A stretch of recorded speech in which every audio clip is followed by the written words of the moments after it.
বর্তমান ইরান যুক্তরাষ্ট্র সংঘাত যেন একটি দীর্ঘ শত্রুতার অধ্যায়। শত্রুতার শুরু 1979 সাল থেকেই নয়, এই দ্বন্দ্বের শিকড় 75 বছর আগের 1953 সালের এক ভয়াবহ অভ্যুত্থানে, যখন জাতীয়তাবাদী নেতা মোহাম্মদ মোসাদ্দেকের নির্বাচিত সরকারকে অপারেশন আজাক্সের মাধ্যমে উৎখাত করেছিল যুক্তরাষ্ট্র ও যুক্তরাজ্য।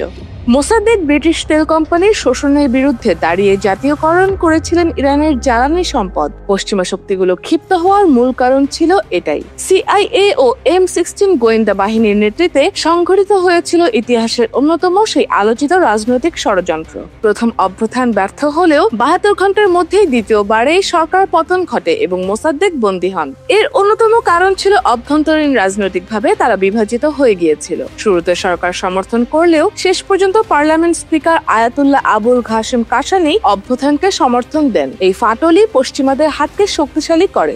এরপর দীর্ঘদিন চলল একনায়ক শাহ শাসন।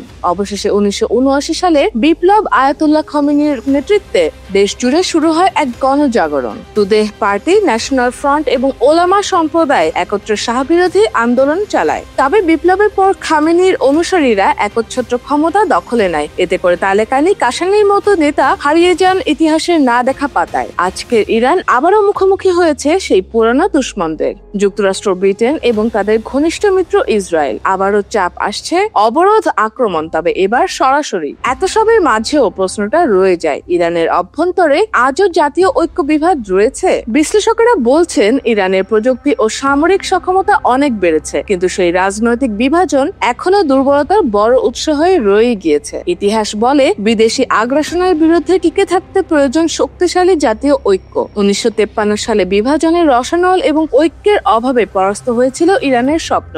আজও যদি ঐক্যে ফাটল পড়ে, পরিণাম হতে পারে অতীতের চেয়েও ভয়াবহ। জাতীয় স্বার্থে ঐক্যই সবচেয়ে বড় শক্তি, আর তা না থাকলে ভবিষ্যৎ রচনা করে অন্য কোনো পরাশক্তি।